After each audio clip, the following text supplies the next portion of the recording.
চলে গেছিলাম নিকো পার্ক, ছিল একটা কাজ, আর উপলক্ষটা ছিল নিকো পার্কে জন্মদিন। আর এই জন্মদিনে চিফ গেস্ট হিসাবে যিনি ছিলেন আমাদের সবার প্রিয় একেন বাবু। কাজের পর আমরা কয়েকজন মিলে বেরিয়ে পড়েছিলাম নিকো পার্কটা ঘুরতে এবং কী কী রাইড আছে, কী কী রাইড চড়া যায় সমস্ত দেখতে।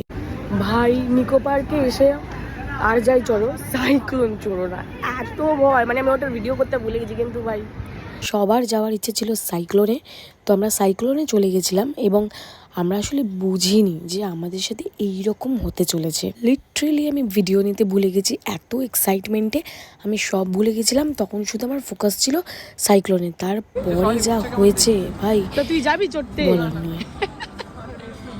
আরেকবার সাইক্লোনে চ প্রিয়া, এই আর একটা জিনিস দেখেই হয়ে গেছে, মানে সাইক্লোনটাও আমরা ভাবিনি এরকম হবে, আর এইটা তো তাহলে ছেড়েই দিলাম। যাই হোক, আমরা 200 টাকা লস করতে এসছি এখানে বল খেলে।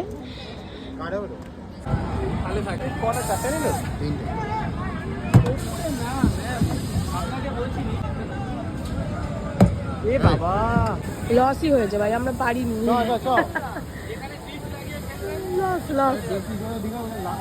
কি পরিমাণ টাকা দিয়ে লস করেছি সেটা তো দেখলেই তো। তারপরে আমরা আরও বেশ কিছু রাইডে যাই এবং এই যে আরও কিছু অ্যাক্টিভিটি করি, তার মধ্যে এটাও ছিল একরকম মিরর রুম, তার সাথে একটা হ্যালুসিনেশন কাইন্ড অফ হচ্ছিলো, এরকম একটা রুম ছিল, তো বেশ মজা ছিল। আর এখানে ভয়েসগুলো আমি দিতে পারিনি কারণ এখানে গান চলছিল, আর তারপরটা বুঝেই নাও দিলে কি হতো, তো সেই কারণে না হলে কিন্তু বেশ মজা হচ্ছিলো এবং আমার তো বেশ ভালোই লাগছিলো, দেওয়ার ইচ্ছা ছিল বাট দেওয়া হলো না।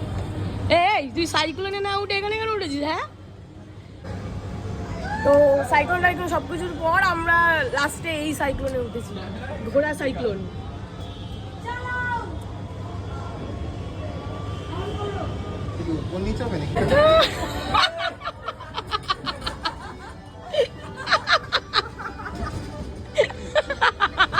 কিছু সময় বড় হয়েও এইরকম ছোটদের মতো এনজয়মেন্টটা কিন্তু আমরা অ্যাকচুয়ালি চাই, মানে এগুলোই না আমাদের স্ট্রেসকে রিলিফ দেয়। তো এই ছিল আমাদের নিকো পার্কের জার্নি। তাহলে এই ভ্লগটা এখানেই শেষ, চললাম বাড়ি, দেখা হচ্ছে নেক্সট ভ্লগে।